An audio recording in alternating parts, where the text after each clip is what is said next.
గుజరాత్లో పొంగల్కి kite festival అయితే బాగా సెలబ్రేట్ చేస్తారు. చూసారా ఎన్ని రకాల కైట్స్ ఉన్నాయో. ఇక్కడ థ్రెడ్స్కి కలర్స్ వేయడం నేను ఇదే ఫస్ట్ టైం చూడడము. ఇక్కడ చూసారా థ్రెడ్కి కలర్స్ వేస్తున్నారు. సరే ఎలా వేస్తున్నారని చెప్పేసి దగ్గరికి వెళ్ళి చూసాను, కానీ ఆ స్మెల్ మాత్రం చాలా వరస్ట్గా ఉంది. ఆ కలర్లో ఏం కలుపుతారు అనేది మనకు తెలియదు. నెక్స్ట్ ఏంటంటే ఇక్కడ ఫెస్టివల్ టైంలో ఎక్కువ ఎవరు బయటకు రారు, ఎందుకంటే చాలా యాక్సిడెంట్లు జరగడం, నెక్ కట్ అయిపోవడం జరుగుతూ ఉంటాయి.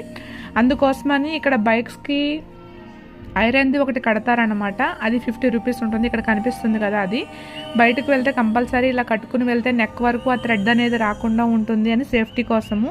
ఎన్ని రకాల కలర్స్ అయితే ఉన్నాయో చూసారా, చాలా బాగున్నాయి. అహ్మదాబాద్లో చాలా బాగా సెలబ్రేట్ చేస్తారు కైట్ ఫెస్టివల్ అనేది. అక్కడ ఉన్నన్ని కైట్స్ ఇంకెక్కడా ఉండవంట, అంత బాగుంటుంది అని చెప్పేసి అన్నారు ఇక్కడ వాళ్ళు. ఎన్ని రకాల కైట్స్ అయితే ఉన్నాయి చూడండి. 5 రూపీస్ నుంచి కైట్స్ అనేవి స్టార్ట్ అవుతున్నాయి ఇక్కడ. మా వాళ్ళు అయితే బాగా ఎంజాయ్ చేస్తారు.